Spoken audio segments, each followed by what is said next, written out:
તો ઊંચાઈવાળા વિસ્તારોમાં સતત હિમવર્ષા ચાલુ છે। તસવીર ભારત ચીન સરહદને અડીને આવેલા લફાતલ વિસ્તારની છે, જ્યાં ચારે બાજુ બરફ જમા થઈ ગયો છે, પરંતુ આ વિસ્તારોમાં બીઆરઓના સૈનિકો આ દિવસોમાં બરફ હટાવવામાં વ્યસ્ત છે। -10 છે, જ્યારે તે -15 પર પહોંચે છે ત્યારે પણ ભારતીય સેના આઈટીબીપી જવાનો દેશની સરહદો પર તૈનાત છે।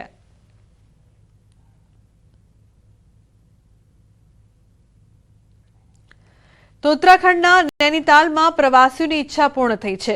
ઉત્તરાખંડમાં આકાશી ચાંદીની વર્ષા શરૂ થઈ ગઈ છે। જી હા, અમે વાત કરી રહ્યા છીએ હિમવર્ષાની। સિઝનની પહેલી બરફવર્ષા જોઈને પ્રવાસીઓ ઉત્સાહિત થઈ ગયા છે। ઊંચાઈવાળા વિસ્તારોમાં હિમવર્ષાનો નજારો જોઈને પ્રવાસીઓ ઉત્સાહિત થઈ ગયા છે। નૈનીતાલના મોલ રોડ પર પણ પ્રવાસીઓ નૈનીતાલમાં હિમવર્ષાનો આનંદ માણી રહ્યા છે। હવામાન વિભાગે પર્વતીય પ્રદેશોમાં હિમવર્ષાની ચેતવણી જારી કરી હતી। જો કે નૈનીતાલમાં છેલ્લા 3 વર્ષથી ભાગ્યે જ હિમવર્ષા જોવા મળતી હતી। આ હિમવર્ષાથી વેપારીઓ પણ ઉત્સાહિત છે। જો કે હવામાનમાં બદલાવના કારણે ઠંડી ખૂબ જ છે અને લોકોને આગનો સહારો લેવો પડી રહ્યો છે। તો ગઈકાલથી ઉત્તરાખંડના ઘણા ભાગોમાં હિમવર્ષા થઈ રહી છે। ચમોલી જિલ્લાના 43થી વધુ ગામો હિમવર્ષાથી પ્રભાવિત થયા છે, જેના કારણે રોડ પણ સ્લીપ થઈ ગયો હતો। જો કે બદ્રીનાથ ધામમાં 2 ઇંચ બરફ જામી જતા રસ્તાઓનું સમારકામ ટૂંક સમયમાં કરવામાં આવશે તેવું પ્રશાસનનું કહેવું છે। તો સતત હિમવર્ષા ઘણા ભાગોમાં વાહનો સ્લીપ થવાના પણ બનાવો બની રહ્યા છે, પરંતુ ખૂબ જ સુંદર નજારો પણ સામે આવ્યો છે। બદ્રીનાથ ધામમાં 2 ઇંચ જેટલો બરફ જામી ગયો છે।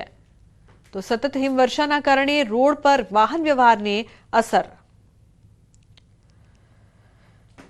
તો ગુજરાતમાં હજુ પણ ઠંડી વધવાની આગાહી છે અને તેનું કારણ છે ઉત્તરના પર્વતીય પ્રદેશમાં થતી હિમવર્ષા।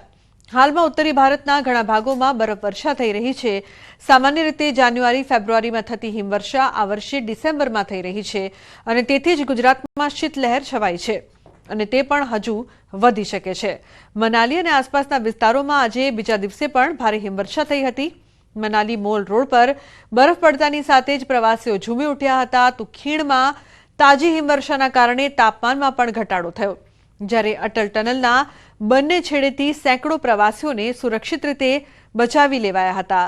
સતત બીજા દિવસે પણ બપોર બાદ હવામાનમાં અચાનક પલટો આવ્યો અને હિમાચલ પ્રદેશના પર્યટન શહેર મનાલી અને આસપાસના વિસ્તારોમાં હિમવર્ષા શરૂ થઈ હતી।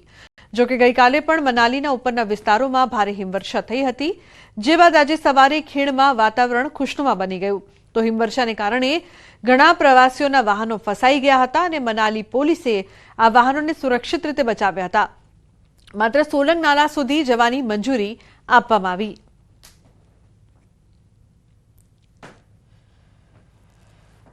તો હાલ હિમાચલ પ્રદેશમાં ભારે હિમવર્ષા થઈ રહી છે। કુલુની ઊંચી ટેકરીઓ સફેદ ચાદરથી ઢંકાઈ ગઈ છે। કુલુ જિલ્લામાં 2 દિવસથી સતત હિમવર્ષા થઈ રહી છે, જેથી જાણે બરફનું સામ્રાજ્ય જામ્યું હોય તેવા દ્રશ્યો જોવા મળી રહ્યા છે।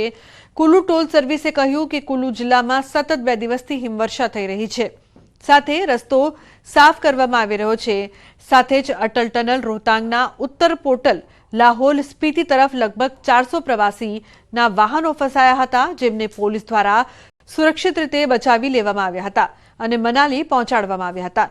હવે 1 અઠવાડિયા સુધી હવામાન સ્વચ્છ રહેશે। ઘણી જગ્યાએ કાળો બરફ પડવાને કારણે ડ્રાઈવરોને સાવચેત રહેવા સૂચના અપાઈ છે।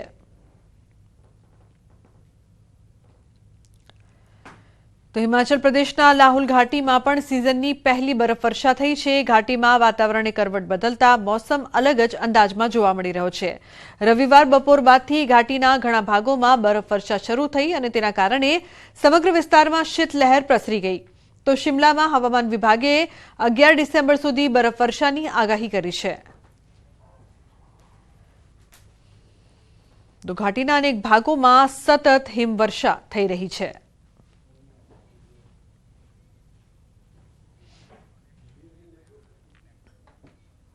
અને સમાચારની વાત કરીએ તો આણંદના ખંભાત યાર્ડમાં ડાંગરના પૂરતા ભાવ ન અપાતા હોવાનો ખેડૂતોનો આક્ષેપ છે। ખંભાત એપીએમસીમાં ડાંગરના પાકનું વેચાણ કરવા ખેડૂતો મટ્યા, પરંતુ ખેડૂતોએ કહ્યું વેપારીઓ મનમાની કરીને ડાંગરના પૂરતા ભાવ આપતા નથી, ત્યારે ખેડૂતોને પોતાનો મહામૂલો પાક નજીવા ભાવે વેચવાની ફરજ પડી છે। આપને જણાવી દઈએ કે ખંભાત તાલુકાના 50 જેટલા ગામોનું મુખ્ય આવકનો સ્ત્રોત ડાંગર છે, પરંતુ ખેડૂતોને ડાંગરના યોગ્ય ભાવ ન મળતા વેપારીઓ સામે રોષ વ્યક્ત કર્યો છે। જો કે બીજી તરફ ખંભાત એપીએમસી સિઝનનું 100 કરોડ રૂપિયાનું ટર્નઓવર ધરાવે છે। અત્યારે હું તે ખંભાતની અંદર હતા, આણંદ જિલ્લાના એપીએમસીમાં હું આવ્યો છું ડાંગર વેચવા। કે ડાંગરની અત્યારે હાલ અમારે તે બહુ વરસાદના માહોલના હિસાબે બહુ નુકસાન થયું છે અને બીજા નંબરમાં અત્યારે પહેલાં જેટલો ભાવ નથી આપતા અમને વેપારી। સમજ્યા, વેપારીને મન ભાવે તેમ ભાવ લે છે ને માલની હરાજી એવરેજ 300 ટ્રેક્ટર દરરોજથી થાય છે અને બધાને રોકડા પૈસા મળે છે। આ વર્ષે થોડો વરસાદ વધારાના કારણે 15-20% નુકસાન હતું, તેમાં ખેડૂતોને ઉતારા બી થોડા ઓછા આવેલા છે, એટલે ઓવરઓલ 35% ઉત્પાદન ઓછું છે। ડાંગર શ્રીરામ, C101, ગુજરાત 13, ગુજરાત 17, કૃષ્ણ કમોદ જેવી સોનમ અને કસ્તુરી જેવી ડાંગરો અમારે ત્યાં હરાજી રોજની થાય છે અને સિઝન 2 મહિનાની ચાલે છે। એપીએમસી માર્કેટની 100 કરોડનું ટર્નઓવર સિઝનમાં થાય છે। તો સુરતમાં ભાજપના કાર્યકરનો વિડીયો વાયરલ થયો છે, જેમાં તે હાથમાં રિવોલ્વર સાથે ડાન્સ કરે છે। આટલું જ નહીં, વિડીયોમાં એક યુવતી પણ સાથે ડાન્સ કરતી હોવાનું દેખાઈ રહ્યું છે। દિંડોલી વિસ્તારના ભાજપના કાર્યકર સુજીતનો ડાન્સ ચર્ચામાં। ડાન્સ કરવાની સાથે સાથે હાથમાં રિવોલ્વર પણ નજરે પડી રહી છે। વિડીયો ક્યાંનો છે એ અંગે હજુ સુધી કોઈ સ્પષ્ટતા નથી થઈ। તો કીર્તેશ જોડાયા છે ફોન લાઈન પર વધુ માહિતી આપવા માટે। કીર્તેશ, ભાજપના કાર્યકરનો વિડીયો રિવોલ્વર સાથે જ ડાન્સ કરતો વિડીયો આ વાયરલ થઈ રહ્યો છે, શું છે સમગ્ર મામલો?